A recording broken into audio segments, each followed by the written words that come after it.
Greetings to all of you and welcome to this 44th session on the book of Revelation. I'm Pastor Timothy Muse, lead pastor here at St. Paul's Lutheran Church in Alliance, Ohio. It's a joy to be with you today on this week after Easter. I pray that you are well and whole. You had a wonderful opportunity to celebrate the resurrection and give thanks to God for the tomb being empty and Christ being risen from the dead. We're in the book of Revelation. As I said, we're close to the end of the book of Revelation, actually. We're coming up to the conclusion of it. If this is your first time joining us, welcome to you. I would encourage you to go back and see what happened in previous sessions leading up to this point. If you have been following along, then welcome back. It's great to have you as part of this journey, part of this examination and illustration and interpretation of the book of Revelation. This is a powerful and incredible book. Apocalyptic literature always is, kind of glimpsing into the future. When we glimpse into the future, it is always both exciting and terrifying because we don't know exactly what's going to happen. We can have some imagination, but the book of Revelation is meant to show us a possible reality, a reality that was dominated by the Roman culture. As we know, because of history, Rome did not fall the way the book of Revelation said that it would. Actually, Rome fell through conversion. The Roman Empire fractured and ultimately lost its power and was invaded. But Roman culture was influenced and ultimately co-opted by Christianity with the baptism of Constantine and then the spread of the church. However, just because this possible future didn't play out from a Roman perspective doesn't mean that it can't play out in some form. That's the thing about apocalyptic literature, is that this is a glimpse of a possible future. But ultimately, when we get to the end, that's the key point, and that's where we're at now. We're in chapter 21. I would encourage you to have a Bible in front of you as we go through this, either digitally or a printed copy. You can use whatever version, whatever translation works best for you. I have the New Revised Standard Version, but whatever translation or version works best for you is perfectly adequate and acceptable. So I would encourage you to have a Bible in front of you so you can follow along and you can read and you can see the words as they are written. So when we got into chapter 21 last week, we got the proclamation of the new. We saw the devil has been thrown into the sea of sulfur and fire. We see that people have been judged. Last judgment has happened. After all that, then God says, I make all things new. I make a new heaven and a new earth. The first heaven and first earth had passed away. So, what we get here, what the vision we're getting, ultimately is it's an intimacy between God and human, between God and people. Since the fall of Adam and Eve, when we go back to Genesis, we see that Adam and Eve walked with God. And the vision we have with that is they walked intimately with God. They were able to be in God's presence because they were pure and perfect. There was no sin amongst them. And we proclaim that nothing sinful can come into the presence of God. So in the garden, Adam and Eve walked with God. Then after the fall, after they ate of the tree of the knowledge of good and evil, after sin entered into the world, after brokenness and rebellion and doubt and question and not following directions entered into the world, that's when there was a brokenness. And humanity from that time to this point has dealt with and lived under that brokenness, under that separation. We can't ultimately walk with God in a way that we want to because we are sinful, because we are broken, because we are outside of that intimacy with God. Christ came and bridged the gap. The human, the Word made flesh, the incarnation in Jesus Christ bridged the gap.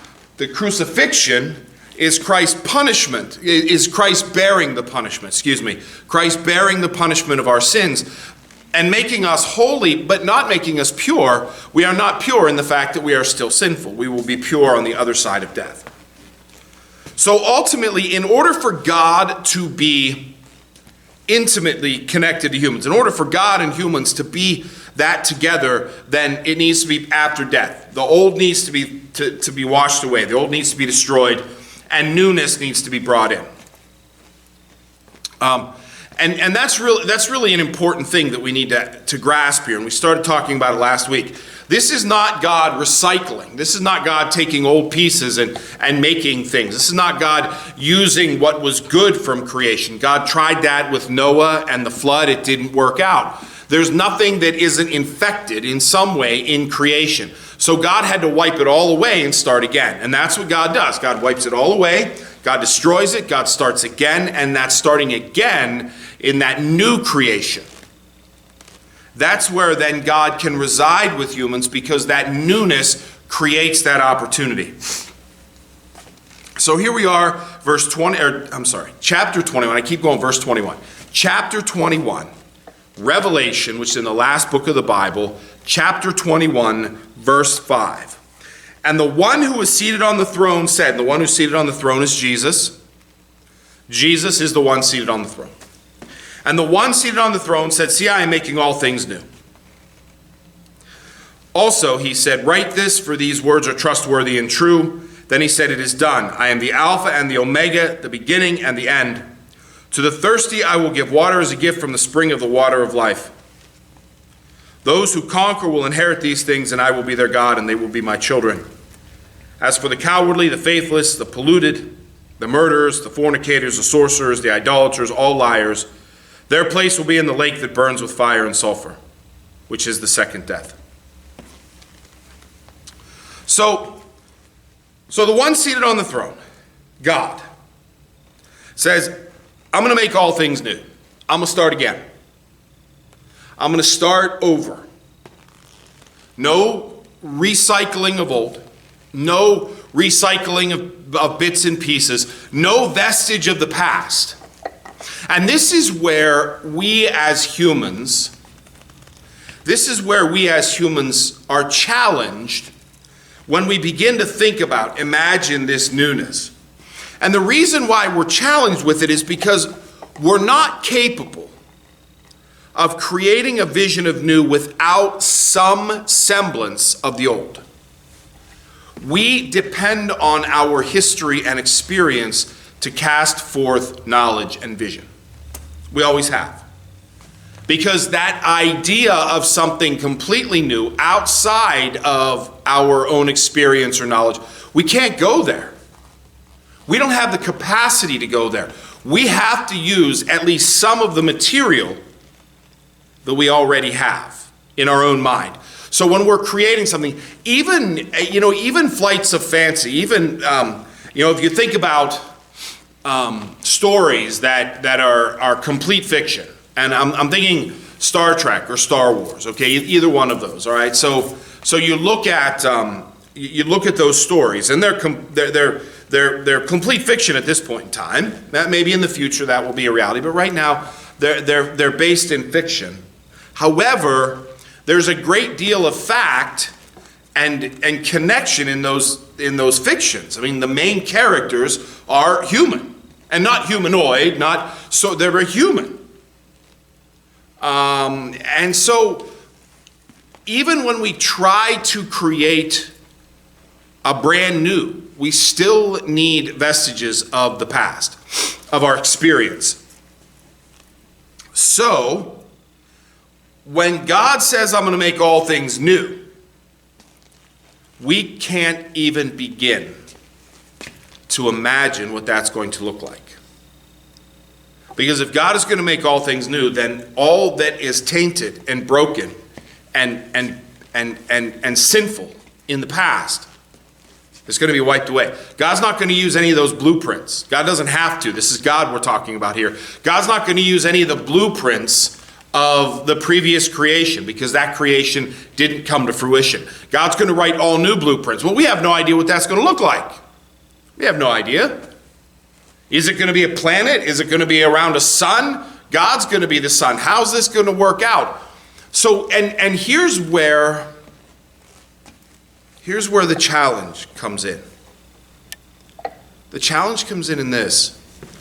For those who want to try to figure out what that newness is going to look like, well, it's a fool's errand, because we don't know. Maybe a portion, maybe a little bit. But if we have faith that what God does is going to be greater than this, then that's all that matters. That's all that matters. If we have faith that what God is going to do is greater than this, that's all that matters. If God's newness is perfect, and it's a newness where God will dwell with humans, that's what he says, he will dwell with them as their God, and they will be his people, and God himself will be with them. That was verse 3. Then whatever God does is going to be awesome and excellent. It's going to be much more incredible than what we're experiencing now. And for those who walk a life of faith, that's good enough. That's good enough. We cannot, as humans, dictate what God is going to do in that newness. But we can dictate what we do in this world. If we spend so much time trying to figure out what tomorrow is going to look like, we miss today. Just as much as if we spend so much time trying to figure out how to undo what we did yesterday or process what we did yesterday that we miss today. Our job as Christians, our job as believers, is to do the work of God now and trust that God has the future taken care of. Trust that God has that newness taken care of. It is not our job and it is not our capability to craft that or influence that. God is not leaning down and going, okay, Pastor Tim, what do you think I should have in the newness of the future? And really, quite frankly, I think if God asked me that question, probably the main thing I would ask is God not have any calories in the future. That nothing has any calories. But that's an aside. See, again, and as I think about that, even in that little example, of course, no calories, you can eat whatever you want. But the whole idea of eating and taste and food and all that, is that going to be part of the future? We don't know. Food is a necessary thing in order to fuel our body to keep us going. Without food, we die. But if we're living into a reality where there's no death, then do we need food? Water. Air. Okay? So we cannot encompass even a glimpse of what the possible future, that newness will be. Our job, our role, and the reason why we get this promise, our role is to trust that God is going to do it, and it's going to be great, and it's going to be awesome. And we leave it at that. We leave it at that. And we focus on the work that we have to do here. We focus on the call that we have here as believers. So see, I am making all things new. Write this. For these words are trustworthy and true. Now, this is something that we see often. This is, this is a statement of truth. In the Bible, we see this multiple times. When we get to the resurrection, when we get to the resurrection, and Paul does it too, talking about the trustworthiness. I know what I say. I'm in my right mind. These words are true. This is a testimony of truth. Write these words, for these words are trustworthy and true. Write these down and pass them on to generations because they need to hear it. That's what God is saying. These words are important. So write them down. They have meaning and power. They can be trusted. So write them down so that people have them. This is a pretty fascinating thing because, the call to write something down, most of the scriptures is based in an oral tradition. It is passed on from generation to generation through storytelling, which is great and awesome. And every tribe, every village, they would have their storyteller who would contain the knowledge. And if you think about your own family or your own systems, there's always a storyteller. There's always someone that knows the stories of the system, the stories of the family. And those stories are passed down because if they're not, then they go extinct. So they're either passed down by oral tradition or they're passed down in writing. Now, writing things down was a rather new thing going on. It was happening, but not as much because most people couldn't read. Most people didn't have the capability of reading or writing. Actually, not to digress too much on this, but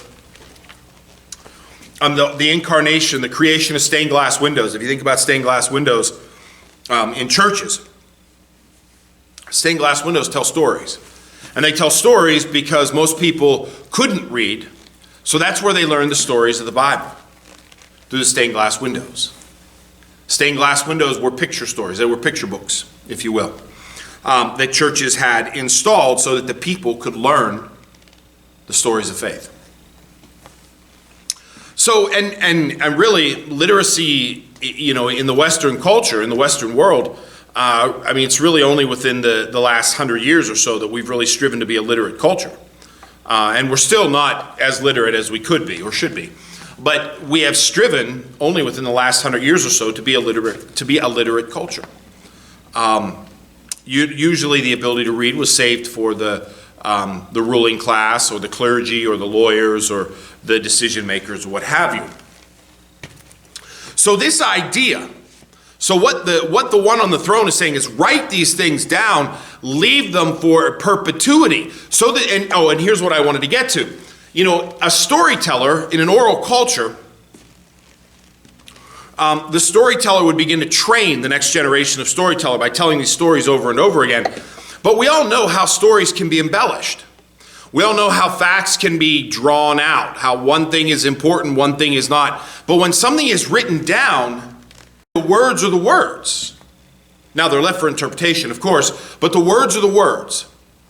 And so what the one who was seated on the throne is saying is write this stuff, because these are true and trustworthy and they need to be passed on from generation to generation. All people need to know this. And here we are 2,000 years later, and what are we doing? We're looking at it. We're studying it. And we're studying it in the best translation we possibly can from the original language as it was written down.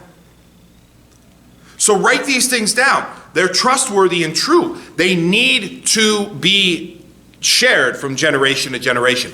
That ultimately, at some point, God is going to make all things new. At some point, God is going to draw that line in the sand, and there will be those who are with and those who are against, those who are part and those who are not part. At some point, this is going to happen. When, we don't know. It could be tomorrow. So the call of the believer is to be prepared always for it. To lay down at night with a clean heart, with forgiveness. To wake up in the morning with hope and expectation. Every day. Because every day could be the day that Christ returns. Every day could be the day that we begin. Every day could be the day that we meet our Maker.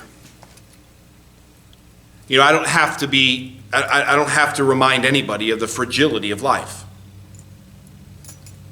I talked about that on Monday, Thursday. That this could be our last day. And I don't say that to be morbid or frightening, but we all know the fragility of life. So every day we want to be prepared as if it is the last day. Every day we want to be prepared as if we're not going to get another day to do this. So this is written down to know that there will be a day when all people will be judged. There will be a day when we all stand before God. There will be a day when we will be held accountable for our actions. There will be a day when we have to testify about our faith to the Lord and Savior Jesus Christ. And so with that being the case, we should be prepared every day. That's why this is being written down. So we have the framework, we have the direction so that we can be prepared. So that when God does call us up, we know.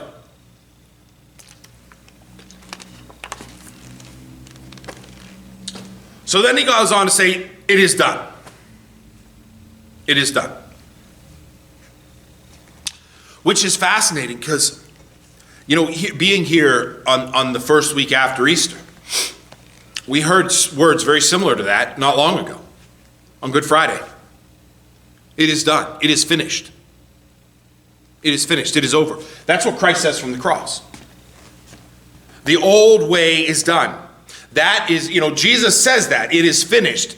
And we can read that in many ways. The trial is finished. The crucifixion is finished. His life on earth is finished. The old way of doing things is finished. The law, the judges, the Old Testament. We can look at that however. There's so many different interpretations of that, but we hear it again. But not from a gasp, before giving up his breath. When Jesus hung on the cross, that was the gasp. It is finished. And then he bowed his head and gave up his spirit. Well, now we hear those same words. It is done. It is finished. But not in some kind of gasping outcry, but in a triumphal statement. It is done. The old is done. Sin is done. Death is done. Dying is done. Pain, separation, hurt, done, done, done. That's what he just said. Up in verse 4, he will wipe away every tear from their eye. Death will be no more. Mourning and crying and pain will be no more. The first things have passed away. It is done.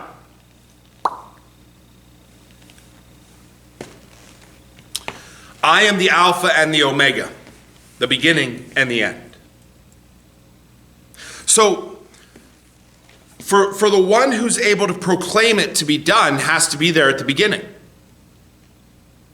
The one who proclaims the end has to be there from the beginning. And that's what God says. It is done. I am the Alpha and the Omega. I've been at the beginning and I am at the end. What was at the beginning, I preceded it. At the end, I'm after it. So God is, and one of the things that we do when we talk about God, we actually talk about God as having no beginning, no end. Which, again, Alpha and Omega, the beginning and the end. If we look at like a ring, I have my ring out here. This is my one of my wedding bands. A ring has no beginning and no end. So it actually has a beginning and an end and no beginning and no end. That's the kind of the paradox of the ring. Rings aren't born, they're made out of metal, but when they're made, they're molded in such ways you can't find the beginning and the end. Well, the same is true of God. God wasn't molded out of something. God has always been and God always will be. But God is not linear. And this is one of the challenges that we face as humans, is we think very linearly. We think A, B, C, D, E. So this happens, then this happens, then this happens, then this happens. But God doesn't think linearly. God's not a linear thinker. God's actually more of a quantum thinker. There's things going on in multiple directions, spirals and endpoints and lines and peaks and valleys. And there's no singular way that God thinks. So this idea of beginning and end, the culmination, everything. God is all-encompassing. God is before, God is after. So whatever starts, God is before that. Whatever ends, God is after it. So if you're there before the beginning and after the end, then you have authority over. That's how it works. And that's why this statement is there. Again, and this would have been Greek. Alpha is the first letter of the Greek alphabet. Omega is the last. So that's the Alpha and the Omega, the beginning and the end. A Greek would have understood this. A Greek thinker, a Greek speaker would have understood this image. It is done. I am the Alpha and the Omega, the beginning and the end.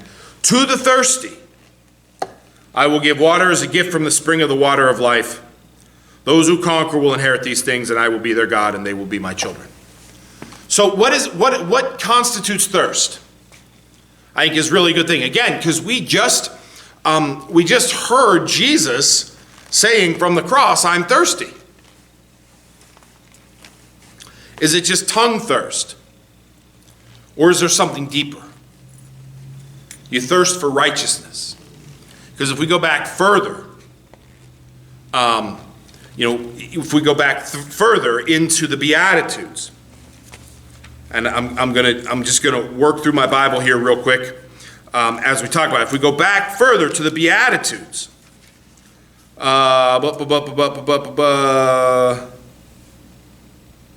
this is Mark 5, verse 6. Blessed are those who hunger and thirst for righteousness, for they will be filled. So, the one says, to the thirsty. Now, are we just talking about thirst, physical thirst?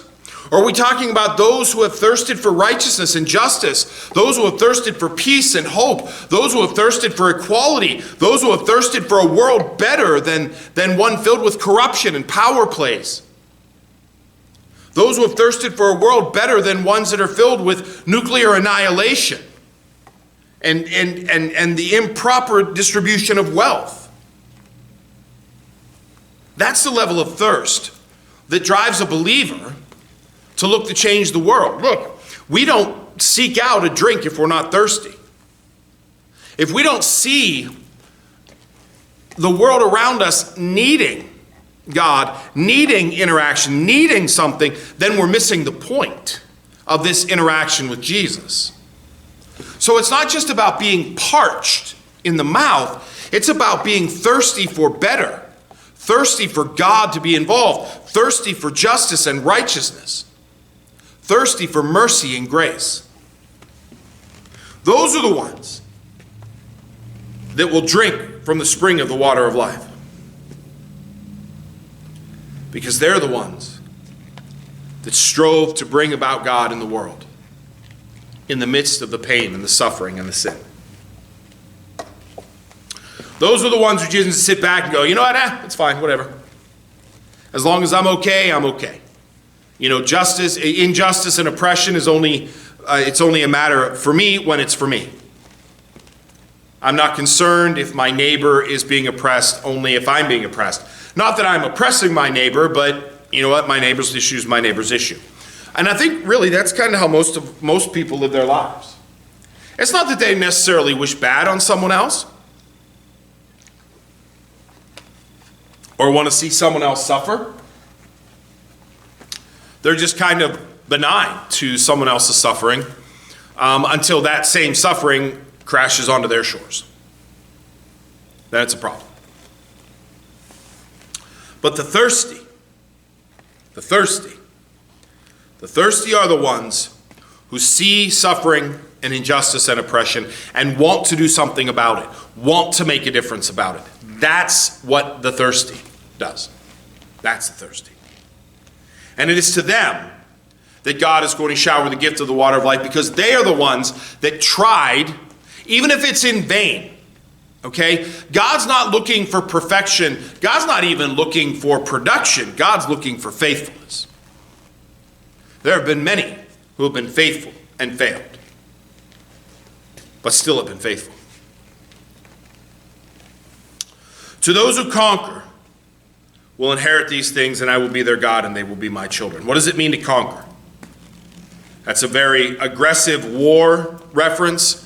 We think colonization, we think empires. That's not what God's talking about here. To conquer is to remain faithful in the midst of sin and brokenness and death. To conquer is to remain faithful in the midst of failure. To conquer is to remain faithful to God even when it doesn't seem like being faithful is either important, necessary, or productive.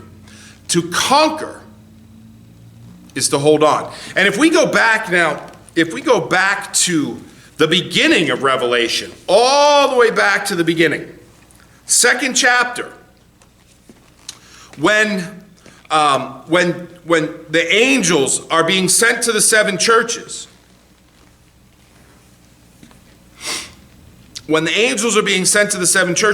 we see these words again. We see this understanding of conquering. And I'm looking for it. So, this is the angel to the church of Thyatira, which, again, and this is way back in the beginning. This is almost a year ago that we covered this, believe it or not. It says, to the one who conquers, I will also give the morning star. Conquering means being faithful. The one who conquers, to everyone who conquers. This is to the church in Ephesus, the first church. To everyone who conquers, I will give permission to eat from the tree of life that is in the paradise of God. Let everyone who has ears to the church listen. Whoever conquers will not be harmed by the second death. That's to the church in Smyrna. So Ephesus, Smyrna, Thyatira, they use the word conquer. They hear the word conquer. Sardis. To anyone who has ears, listen. If you conquer, you will be clothed like them in white robes. If you are faithful, if you hold on to your faithfulness to the end, that's what it means to conquer. So Sardis heard it. Philadelphia, I'm looking here. Philadelphia, if you conquer, I will make you a pillar in the temple of my God. This is what it means what this whole idea of conquering. To Laodicea, to the one who conquers, I will give a place with me on my throne, just as I myself conquered and sat down with my Father on his throne. So this is what it means to conquer. Not to overwhelm or rule a city, but to remain faithful to the end. Conquering sin and death. Clutching God even when everything says let go. That's what it means to conquer. Those who conquer will inherit these things. These being the Word. These being new life. These being gathering with God intimately in the new heaven and the new earth. The gift of the spring of the water of life. But as for the cowardly, the faithless, the polluted, the murderers, the fornicators, the sorcerers, the idolaters, and all liars, their place will be in the lake that burns with fire, sulfur, which is the second death. So God makes it very clear. There will be no room in the new heaven and the new earth. There will be no room for those who participate in actions in the world that they know are outside of God. The faithless. Those who are cowardly, who won't stand up for the word, who won't proclaim the word, even in the face of death. The faithless, those who don't hold on to a belief in Jesus Christ. The polluted, the murderers, the fornicators, the sorcerers, those who know, and this is the thing. This is not for the ignorant who don't know. This is for those who know what God expects and don't do it. Far cry different. This is the second death. We all die the first death. It's the death of the body. The second death is dying from God, is being kicked out of God's grace. That's the second death. And that is the death, my brothers and sisters, that you and I do not want to face. We want to be amongst the ones who conquer, which means that we hold on to this Jesus, regardless of how awful or terrible or boring or stupid it looks like. Because the faith in Christ is what drives us through this world. That is our conquering cry. All right, so we're going to stop here. We're going to break here for the day. I threw a lot at you. I know we're kind of creeping through the book, but there's so much here. There's so much here. I would prefer to take more time to make sure that we get it right and clear than to just kind of breeze through it to get on to what's next. One of the reasons why I started this was so that Revelation could be a guide and not a confusion. So we're going to stop here today. My contact information will be up after this session. So if you have any questions or thoughts, feel free to reach out to me. Anything I can do to help out, I will. I'll either incorporate it into the next session or I'll respond to you directly. But let me know if there's any questions or comments. I'd love to hear them. Be well, whatever your day brings. And we'll see you next time. Take care and God bless.